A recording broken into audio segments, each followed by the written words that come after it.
Yes. So so those are the personal assets that you need to start drawing from, and then there are others come into play, okay? What are relational assets? And that's really getting along with other people. Compassion, empathy, mutual trust and respect, right? It's those little things. When somebody calls you and you've just had it and you don't want to talk to anybody anymore, it's that little trust, that respect, that mutual respect that you're giving that person when they call you and saying, you know what? I'm ready to go today, but you've got a problem. I want to see if I can handle that. How can I take that on? And then actually taking it on, even though it's really hard to do. Okay? Skills and collaboration. What's that? Working together, right? Working together. Resolving conflict. Now, resolving conflict does not mean taking them out into the parking lot and resolving conflict. And it shouldn't actually be what you're encouraging others to do either. That would not be helpful, right? Listening. How many of us listen but don't hear? I'm guilty. I'm guilty of that sometimes. I listen, right? But I'm not really hearing what somebody's saying to me because I'm already answering their question. There's a great exercise where you have to sit down with somebody and not say anything and let that person take that conversation wherever they want it to go, and then you respond to them. Right? And so many of us are already responding to them in our minds. Nope, can't do that. Well, I could do that. Nope, I can't do that. Why am I standing here? I could be home.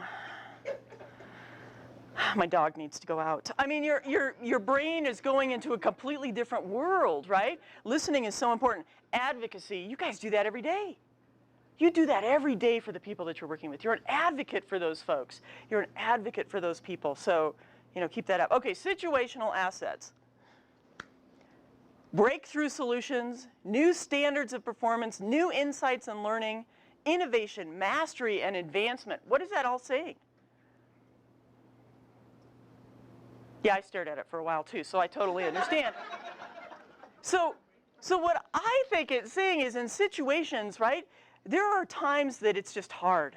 There are times when you don't know what to do and you don't know how to fix a problem. And it's pulling together, using some of those relational assets you have, using your personal assets that you have to come up with solutions for problems that are facing you right now.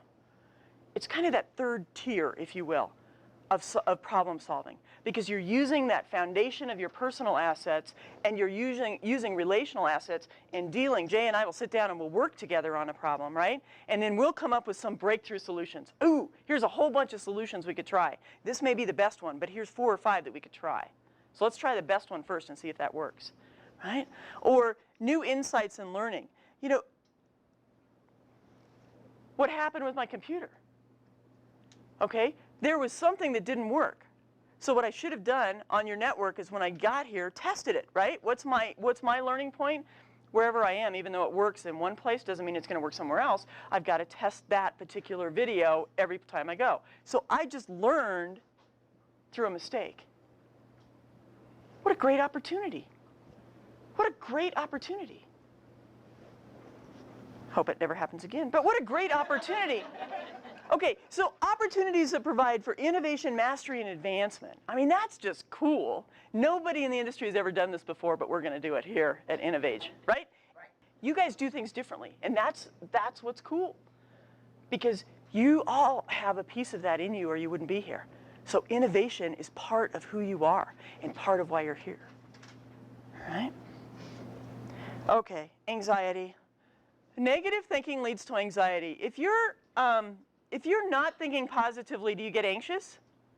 I do. Do you get into that spiral of everything's bad, nothing's good, I don't want to be here, and you just go home and you sit and you sulk, right? How many have done this week? Oh, just me? Oh, okay, all right. Right? We all do that, and so you've got to start getting out of that mindset. If you do, then you can bypass the anxiety. You can say, wow, I'm feeling anxious. Why am I feeling anxious? Well, because I'm not doing what I'm passionate about, or I'm not doing, I'm not helping out in that area at work, or I'm not helping out in that area at home. How can I make that better so that I'm not feeling negative about that anymore? Build energy. That anxiety, does everybody get kind of that sick feeling in your stomach and you get the headache and you just aren't, It's like you just want to go away. You just want to curl up into a ball. If you took that anxiety and turned it into energy, what would happen? What would happen? Shh, don't talk, because it really, what? You would, right? So before I speak, I get that little feeling in my stomach. You know, it's like the room is packed. There's, 500 people in there. Holy cow, right? And what I do is I turn it into energy, because that's what I want to portray. I want to bring that energy to the room. Now, can I do that every day 100% of the time? No, but guess what? That is something that I work on. I try to work on that. So when I'm in front of people, that's there, okay? And when my customers call me, when my staff talks to me, whatever, I try to bring that out. Okay? Create a wonderful state of being. I mean, that's just overall. That's just create a wonderful state of being. How many times does this happen? Albert Schweitzer says, in everyone's life, at some time, our inner fire goes out. Have you had that? I've had that. And it's really hard to start lighting that again until that one person comes up and lights it. For me, oftentimes, it's my 8-year-old son who will walk up and light it. Kids have a wonderful way of doing that, right? But they come up and they rekindle that human spirit in you. So look for those people here. You may have people around you right now that you know, and you think, if I'm having a bad day, I could go talk to Jay, and Jay's going to bring me back. Jay's going to rekindle that in me so that I can get back to who I am and get back to that positive thinking.